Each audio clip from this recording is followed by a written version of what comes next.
बिस्मिल्लाहिर्रहमानिर्रहीम। अस्सलाम वालेकुम दोस्तों। आज से एक पेपर शुरू कर रहे हैं। एक्चुअली ये पेपर तो हेडमास्टर का प्रीवियस पेपर है, लेकिन ये पेपर इसमें जो एमसीक्यूज है ये equally important to SST secondary school teacher और पीजीटी ट्रेन ग्रेजुएट टीचर्स और इसके साथ हेडमास्टर। इनका सिलेबस जो recently Punjab public service commission ने इशू किया है उसमें प्रोफेशनल के जो एमसीक्यूज हैं वो किस टाइप के होंगे। तो आज से ये सिलसिला मैं शुरू कर रहा हूँ। अगर पसंद आए तो प्लीज़ कमेंट्स कर दे ताकि मैं इसको जारी रखूँ। अगर नहीं तो प्लीज़ फिर भी कमेंट्स कर ले ताकि इसी एक पेपर को हल करके ये सिलसिला हम ख़त्म कर देते हैं। आज इस सिलसिले का पार्ट 1 है। जिन दोस्तों ने अभी तक चैनल को सब्सक्राइब नहीं किया तो उनसे रिक्वेस्ट है कि प्लीज़ चैनल को सब्सक्राइब करने के साथ साथ बेल वाले आइकन को भी क्लिक करें और वीडियो को लाइक और शेयर लाजमी किया करें। तो चलिए शुरू करते हैं दोस्तों। देखिए दोस्तों, ये Punjab public service commission headmaster sample model MCQs paper है और इसमें क्वेश्चन नंबर 1 को जरा देखें। मैं थोड़ा सा इसको एक्सप्लेन भी करता जाऊंगा ताकि आपको समझ आ जाए। A choice made between two or more alternative is called। Alternative की मानी है जो एक दूसरे के मध्य मुकाबिल हो, यानी आप एक चीज से काम चला सकते हैं उस वही काम आप दूसरे से भी चला सकते हैं। जिस तरह हम रोटी खाते हैं इसका अल्टरनेटिव चावल है। चावल भी हम खा सकते हैं पेट भरने के लिए और रोटी भी खा सकते हैं। तो जब इस तरह की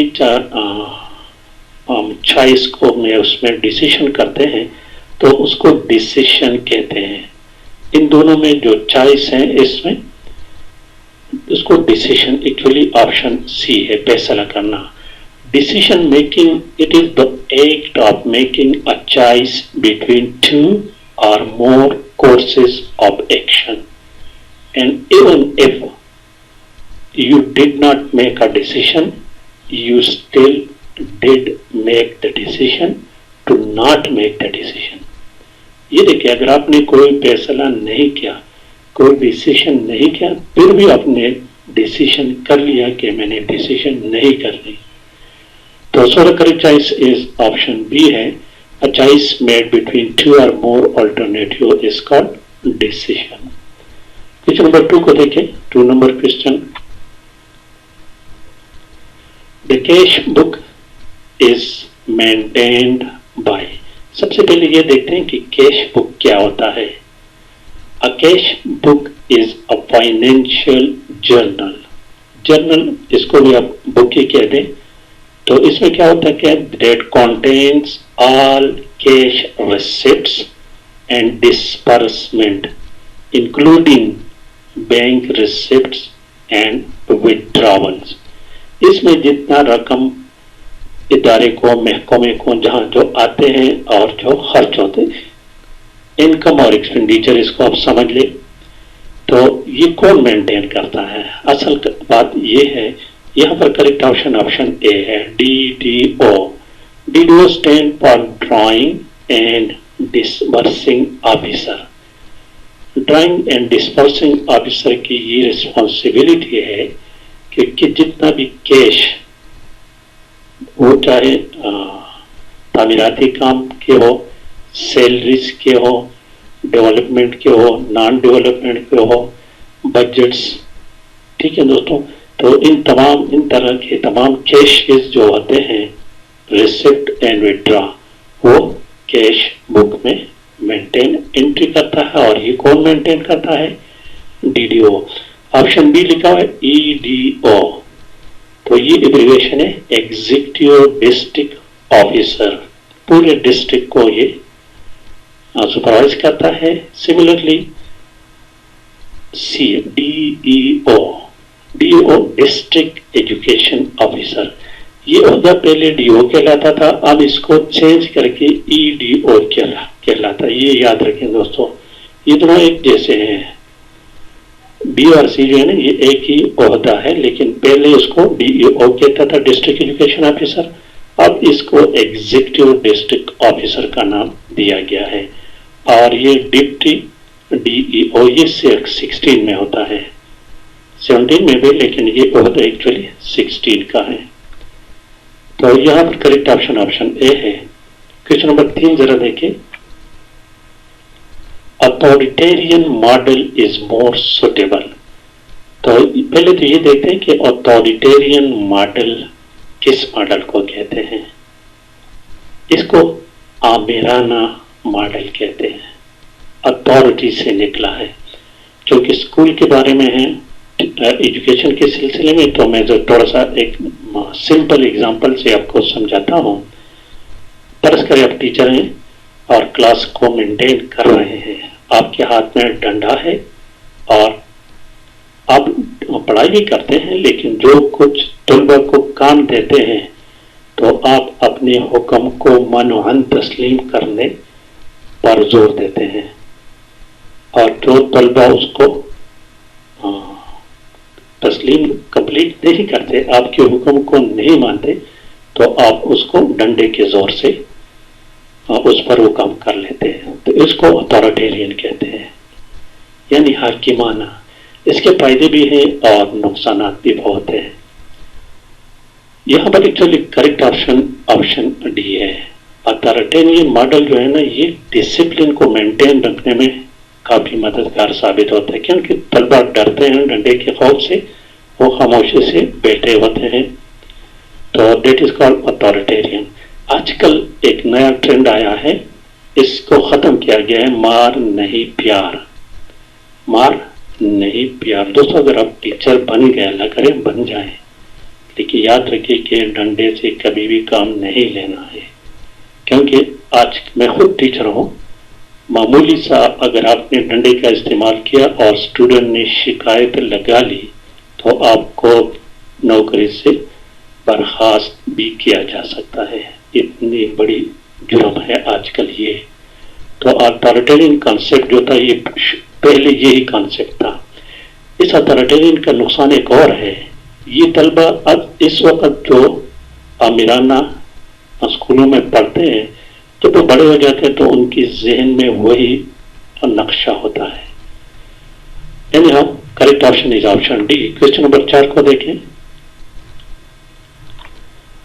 teacher salaries and allowances collectively और रिटन इन। ये तो अब वो कैश बुक की बात थी ना, ये सैलरीज और उनके अलाउंसेस, तो उसमें उसको कहां पर कैश रजिस्टर या कैश बुक में लिखा जाता है। और अभी आपको मैंने बता दिया कि cash book it is a financial journal that contains all cash receipts and disbursement including bank deposits and withdrawal. Question number 5 देखें। Question number 5, to motivate the other to achieve certain goals, this is what. किसी को motivate करना, this is called leading, leader. To motivate the other to achieve certain goal, this is leading. Option B is correct option. और question number 6 को देखें, 6 number question को। A program of activities which designed to attain educational ends, इन मकासद को कहते हैं यहाँ पर। END के साथ अगर आप S लगा ले, ये ends बन जाता है और इसके मानी है मकासद। एजुकेशनल एंड्स, तालीमी मकासद। वो कौन सा प्रोग्राम, उसको क्या कहते हैं? उसको करिकुलम कहते हैं। करिकुलम जैसे निसाब। निसाब करिकुलम क्या होता है? ये एक तरतीब या दस्तावेज होता है जो कि ये बताता है कि कोई तालीमी कोर्स, ये चाहे वो स्कूल हो, कॉलेज हो, पेशेवराना तफरी जो भी हो, वो किन मरकबात पर मुश्तमिल होता है, इसके अगराज़ व मकासद क्या हैं, इसके तवक्कुआत क्या हैं, इसका मुतालिया करने वालों या इसको अपनाने वालों को क्या करना चाहिए। तो that is called curriculum. Option B is the correct option. Question number 7 देखें। 7 number question, superannuation retirement age in Pakistan is. Pakistan में रिटायरमेंट का एज जो है वो 60 ईयर्स है। एजुकेशन या डिपार्टमेंट का थोड़ा सा अपना अपना होता है। जिस तरह जजेस जो है ना वो 65 ईयर्स में रिटायर होते हैं। आर्मी का अपना उसूल है, लेकिन सिविल सर्वेंट जो है वो आई थिंक 60 ईयर्स है। और एक दूसरी बात, जो बिफोर टाइम रिटायरमेंट लेता है, बिफोर टाइम यानी 60 ईयर उसका एज नहीं हुआ है, तो अगर उसने 25 साल सर्विस की है तो वो रिटायरमेंट ले सकता है और उसको पेंशन मिलेगी। जिस तरह क्वेश्चन नंबर 8 है, क्वेश्चन नंबर 8 देखें, pension is given if the retirement is after service 25 years. दो बातें हैं, आप रिटायरमेंट कब ले सकते हैं, या तो आपने 25 साल सर्विस की है या आपकी उम्र 60 साल हो गई है। अगर आपने 25 साल सर्विस भी नहीं की और आपकी उम्र भी 60 साल नहीं हुई और अगर आपने रिटायरमेंट ले ली तो आपको पेंशन नहीं मिलेगा। क्वेश्चन नंबर 9 देखें, 9 number question, a person who possesses qualities of leadership is what? Is a leader। इसमें लीडरशिप के क्वालिटीज खसूसियात हैं तो उसको लीडर कहते हैं। ऑप्शन ए करेक्ट है। सिमिलर क्वेश्चन नंबर 10 को देखें, 10 number, the process of making judgment is called what? Making judgment, it is called evolution. Student के प्रोग्रेस को जज करना, ठीक है, इवोल्यूशन, स्टूडेंट के प्रोग्रेस को जज करना, making judgment is called evaluation. Option B correct है। क्वेश्चन नंबर 11 को देखें, 11 number question, the characteristic of good planner are. Planner जो मंसूबे बनाते हैं, तो ऑप्टिमिस्ट। ऑप्टिमिस्ट की मानी क्या है दोस्तों? एक होता है ऑप्टिमिस्टिक और दूसरा पेसिमिस्टिक, ये दोनों अपोजिट है एक दूसरे के। ऑप्टिमिस्टिक वो इंसान जो पुरुमीद होता है, हर चीज की अच्छाई देखता है, बुराई नहीं देखता, ठीक है, तो उसको ऑप्टिमिस्टिक कहते हैं। और पेसिमिस्टिक वो शख्स जो मायूस होता है। अगर मैं परस्पर अगर आप कहते हैं कि मैं टीचर हो गया तो यार ये जाना पड़ेगा, ऐसा करना पड़ेगा, मायूसी की बातें करते हैं। ऑप्टिमिस्टिक जो पुरुमीदी की बातें करते हैं, और मोटिवेटर भी होता है, प्रोड्यूसर। तो यहाँ पर correct option actually option D is the correct option. और क्वेश्चन नंबर 12 देखिए, 12 number question, what does E&D rule stand for? E&D, E stand for efficiency और D स्टैंड फॉर डिसिप्लिन। ये एक रूल्स है, एफिशिएंसी एंड डिसिप्लिन, और जो उस पर पूरा नहीं होता तो उसके खिलाफ कार्रवाई की जाती है। और क्वेश्चन नंबर 13 देखें, 13 number question, ADP, it is an abbreviation of what? Annual development program. Annual development program option A है। और क्वेश्चन नंबर 14 देखें, the power is the power is concentrated in the hands of one or few hands। ये concentrated है, concentrate एक जगह पर आना, तो इसको सेंट्रलाइज कहते हैं, सेंट्रलाइजेशन। सेंट्रलाइजेशन के मतलब ये है कि जो सारे फैसले वो या तो चंद लोग करते हैं या एक ही बंदा करता है। इसको डिक्टेटरशिप भी कहते हैं। डिक्टेटर होता है ना, भारत के मार्शल लॉ लग गया तो सारे फैसले एक ही बंदा करता है, दैट इज कॉल्ड। तो इसके फैसले, द पावर जो होते हैं ना, वो concentrated in the hands of one और फ्यू पीपल। और आखिरी क्वेश्चन देखिए आज की वीडियो का, question number 15, what is central to administration? Administration central की बात जो है ना वो डिसीजन मेकिंग है। तो ये तो दोस्तों आज की वीडियो पसंद आने की सूरत में प्लीज चैनल को सब्सक्राइब करें, वीडियो को लाइक और शेयर लाजमी करें। Thank you for